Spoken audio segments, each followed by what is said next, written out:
إن الحمد لله نحمده ونستعينه ونستغفره ونؤمن به ونتوكل عليه من يهده الله فلا مضل له ومن يضلل فلا هادي له وأشهد أن لا إله إلا الله وحده لا شريك له وأشهد أن محمدًا عبده ورسوله صلى الله عليه وعلى آله وصحبه وسلم.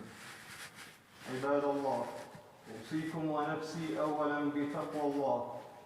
يقول الله تعالى في القرآن الكريم: يا أيها الذين آمنوا اتقوا الله حق تقاته ولا تموتن إلا وأنتم مسلمون. وقال تعالى: يا أيها الذين آمنوا اتقوا الله وقولوا قولا سديدا يصلح لكم أعمالكم ويغفر لكم ذنوبكم ومن يطع الله ورسوله فقد فاز فوزا عظيما. ثم أما بعد، قال الله تعالى في محكم التنزيل: والسابقون الأولون من المهاجرين والأنصار والذين اتبعوهم بإحسان رضي الله عنهم ورضوا عنه وأعد لهم جنات تجري تحتها الأنهار خالدين فيها أبدا ذلك الفوز العظيم. As for the foremost, the very first people from Al-Muhajirin and Al-Ansar, and those who followed them in goodness, Allah will be pleased with them, and they will be pleased with Him. Allah in return has prepared for them paradise, underneath rivers are flowing, and to abide them forever, and this is the mighty achievement. Those are the generation of the companion of the Prophet Muhammad sallallahu alayhi wa sallam. And among those companions, there is a man who was giving the glad tidings of Jannah. He is one of the 10 Sahaba who was given the glad tidings of Jannah during their life. A man who was known for his extreme bravery, and when it comes to firm decision, he was unmatched. He is Zubair ibn Alawwam radiyallahu anhu. His name is Zubair ibn Alawwam ibn Kuwain, and his mother was Safiya bint Abdul Muttalib. She is the aunt of the Prophet Muhammad sallallahu alayhi wa sallam from his father's side. And as we know that Prophet Muhammad sallallahu alayhi wa sallam was married to Khadija bint Khuwaylid radiyallahu anha. So Khadija was his aunt. And also there is another relationship between the Prophet and Zubair ibn al-Awwam. Zubair was married to Asma bint Abi Bakr as-Siddiq. And as we know, the Prophet sallallahu alayhi wa sallam was married to Aisha bint Abi Bakr as-Siddiq. So this is the family of Zubair ibn al-Awwam, and this is his relationship to the Prophet sallallahu alayhi wa sallam. In his childhood, he was raised only by his mom, Safiya bint Abdul Muttalib, as his father was killed earlier in some battles before Islam.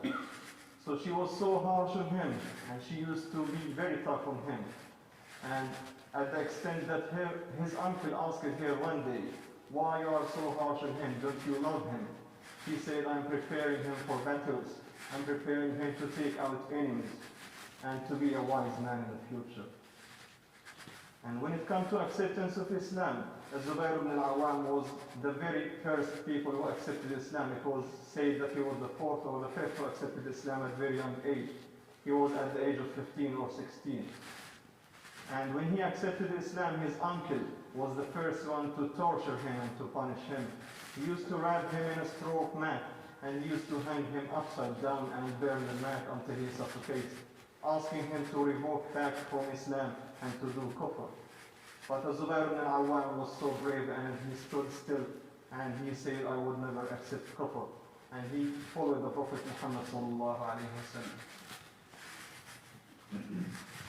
When it comes to when the situation was so tough around Muslims in Mecca, and Quraysh was doing all the types of punishment and torture to them, the Prophet asked them to migrate to Abyssinia in Africa. So this was the first migration of Muslims away from Mecca.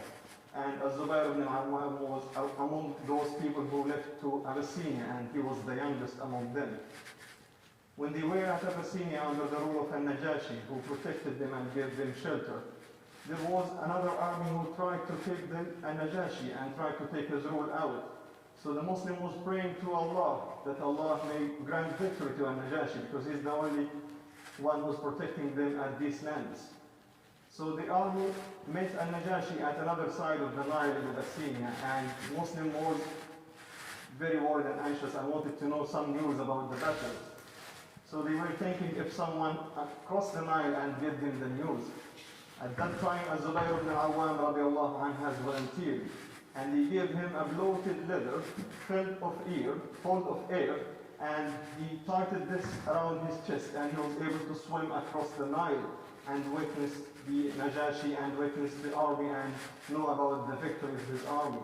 And when he returned back to Muslims, they were extremely happy with the news that Salama in her narration said, ما علمتنا فرحنا فرحة مثلها فرح. They were extremely happy with this news. What a brave young man at this time and at this age to go and back across the Nile to give the Muslim that news. And when Muslim returned back to Mecca, there was some rumors that the Prophet Muhammad sallallahu alayhi wasallam was heavily harmed and taken by the mushrikeen, and even that he was killed. So when he heard these rumors, he pulled out his sword and went through the people of Mecca, searching for the Prophet sallallahu alayhi wasallam. And when he was running among the heights of Mecca, he bumped by the Prophet sallallahu alayhi wasallam, and the Prophet asked him, "What's wrong with you, Zubair?" He said, "I hear the rumors that you were harmed or even killed." And when he found the Prophet is fine, he was so happy.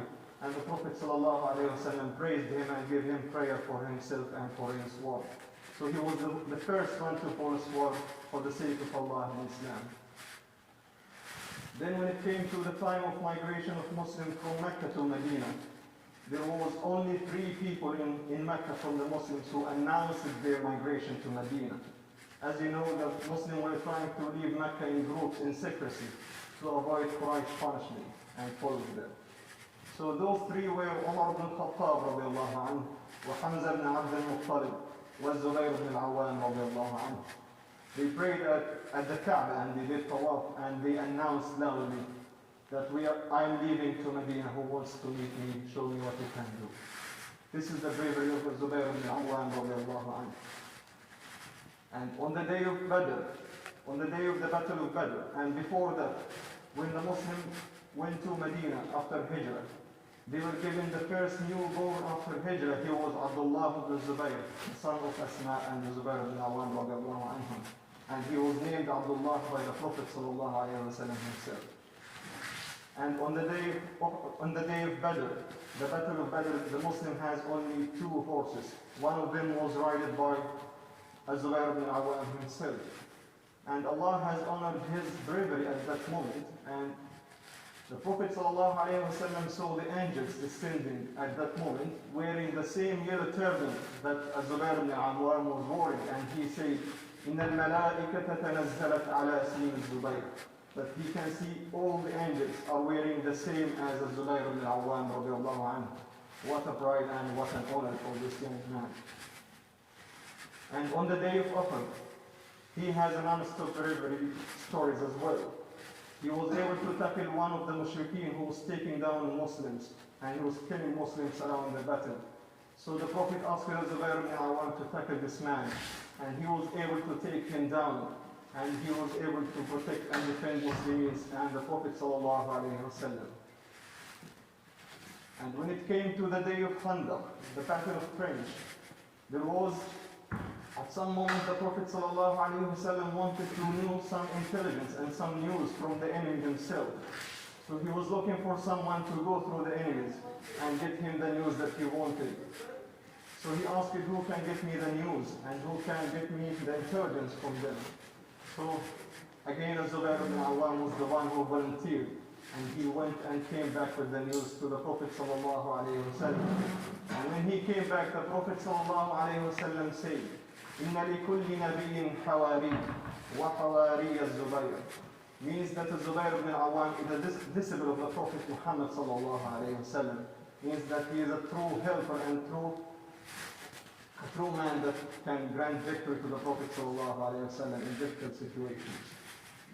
These are some examples of the bravery of the Sahabi Jalil radiallahu anhu, الزبير بن العوام. غفر الله لي ولكم ونفعني وإياكم بالقرآن والذكر الحكيم فاستغفروه إنه هو الغفور الرحيم.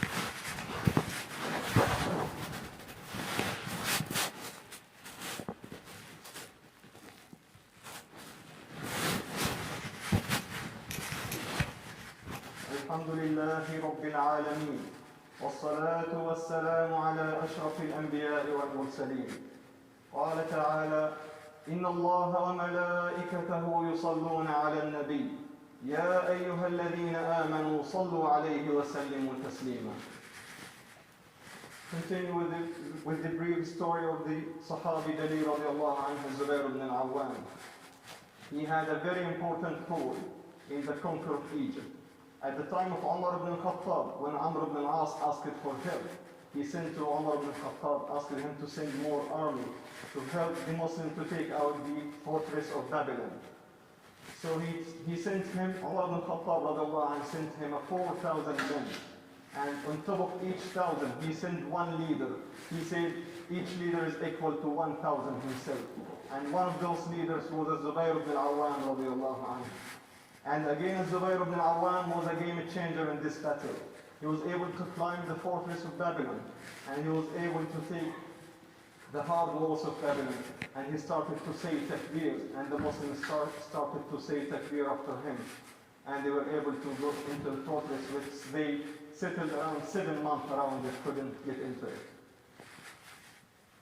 And sadly, when it comes to the end of this Sahabi Jalil life, he was among those Muslim army who witnessed the Battle of Jamal, and he was on the side of Talha ibn Ubaydillah, opposing Ali radiallahu anhu, after the fitna of killing of Uthman radiallahu anhu.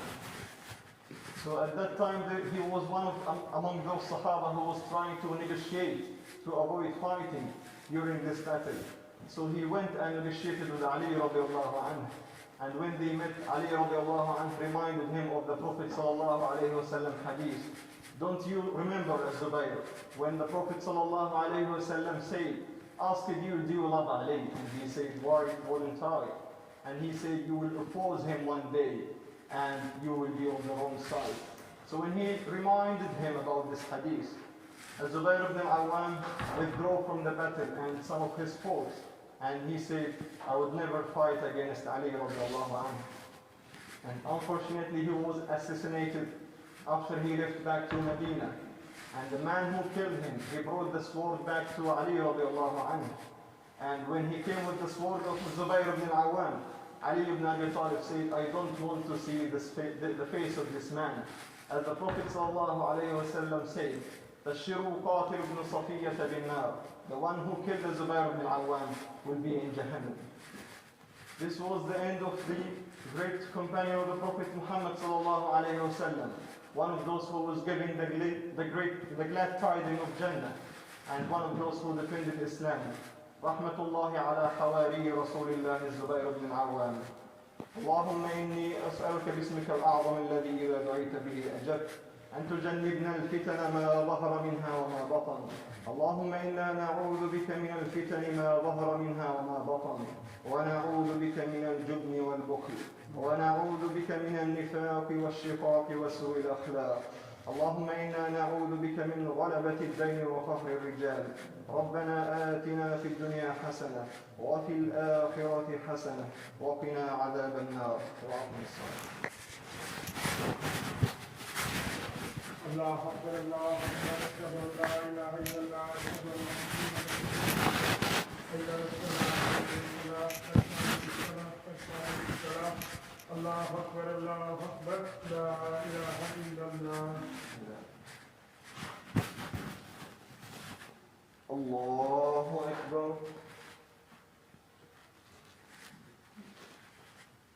الحمد لله رب العالمين الرحمن الرحيم مالك يوم الدين إياك نعبد وإياك نستعين اهدنا الصراط المستقيم صراط الذين أنعمت عليهم غير المغضوب عليهم ولا الضالين.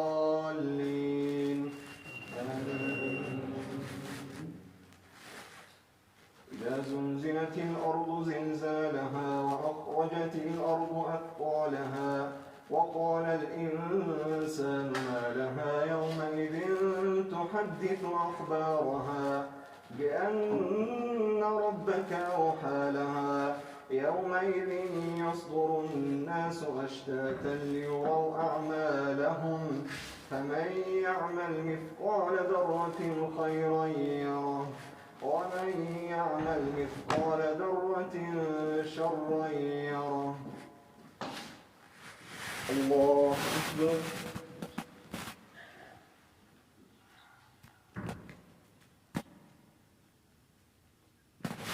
سمع الله لمن حمده. الله أكبر.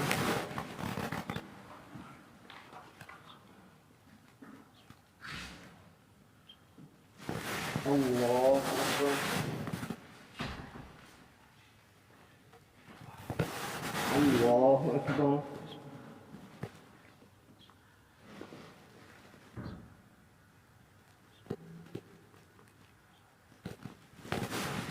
الله أكبر.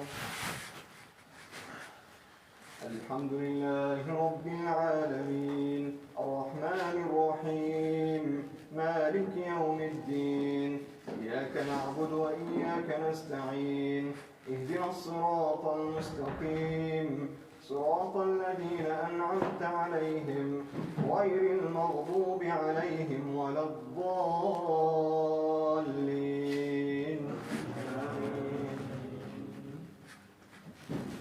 إذا جاء نصر الله والفتح ورأيت الناس يدخلون في دين الله أفواجا فسبح بحمد ربك واستغفره إنه كان توابا. الله أكبر.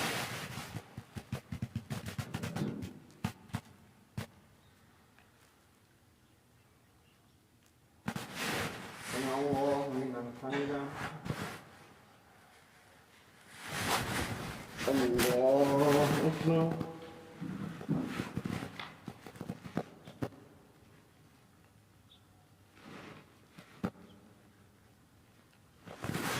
الله أكبر. الله أكبر.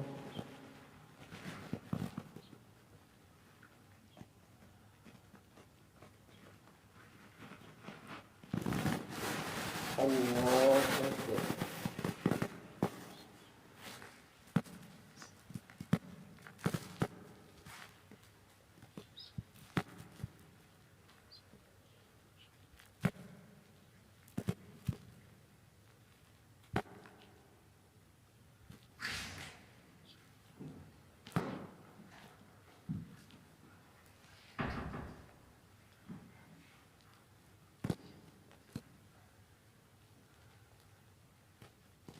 السلام عليكم ورحمة الله.